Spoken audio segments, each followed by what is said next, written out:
Hi there, I'm Paul Mitchell, leadership coach, author and founder of The Human Enterprise. And today I'd like to talk to you about the power of conflict. The power of conflict, you might be thinking, isn't conflict destructive? Well, yes, there is destructive conflict, but there's also constructive conflict where you take mutual trust and respect to a whole new level. You get breakthroughs, you get potential innovation. As you know, we've worked now for a number of years with the Advantageous Institute, and they're in Australia, and thoroughly recommend their work. And one of the things that they've found in their research is there's 7 sources of conflict within a team. Let's have a look at how that works. Your job as a leader is to manage. Change comes along, you have to manage that change. What does that mean? You have to identify problems and overcome them as quickly as possible. You have to identify opportunities and capitalize on them as quick as possible. But what gets in the way is conflict.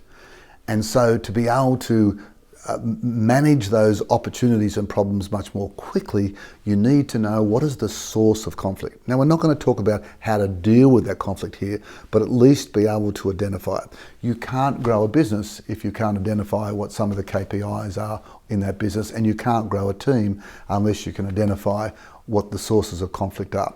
So, let's have a look at those 7 sources of conflict. The first one is personal style. For example, you have an introvert and an extrovert. Introvert likes to keep things to themselves and then say something. Extrovert will just talk no matter what.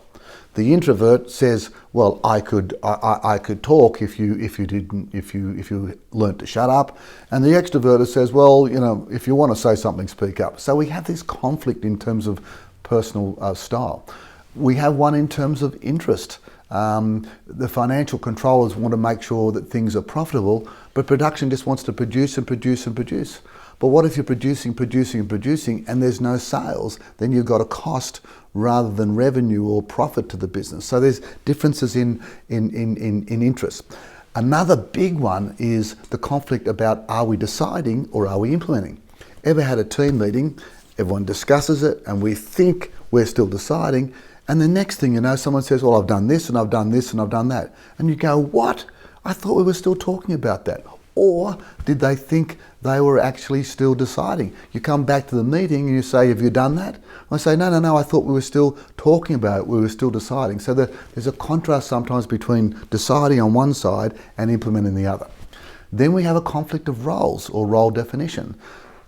Sometimes we want to do short term, sometimes we want to do long term, sometimes we want to be effective, sometimes we want to be efficient.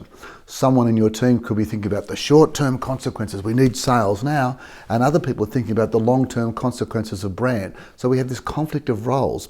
Then we have a conflict of perception. The Buddhists say we don't see the world as it is, we see the world as we are. Someone sees the glass as half empty, same glass. Someone sees it as half full. Conflicts of perception.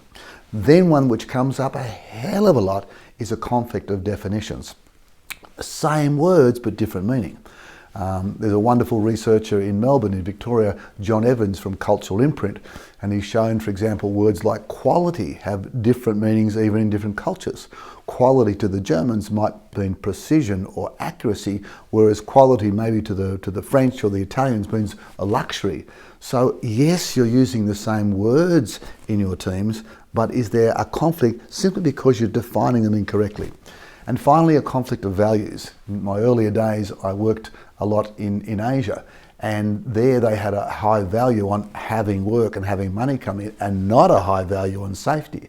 So when we brought our safety requirements in, there was a major clash there because it clashed in values. Or even on the more personal front, your value could be you just want to get home. Other people's value in the team could be, no, we've got to get the work done first. So the first thing about managing conflict and making it constructive is one, to admit that the conflict's there, and then trying to get to the source of that conflict so it can be overcome as quickly as possible, with the whole concept of we mean you no harm, and harnessing the conflict so it's constructive rather than destructive.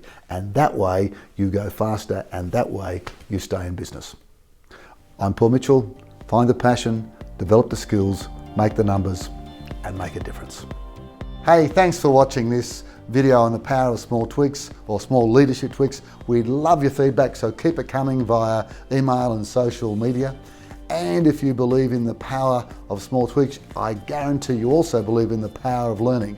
So please, if you want to continue your learning, grab a copy of my latest book, Your Leadership Diamond, How to Transform the Way You Live Your Life, Lead Your People and Leave a Legacy. Right now, at the time of releasing this video, we've got some great bonuses available for you. Simply go to yourleadershipdiamond.com and you'll see all the details there. Keep polishing.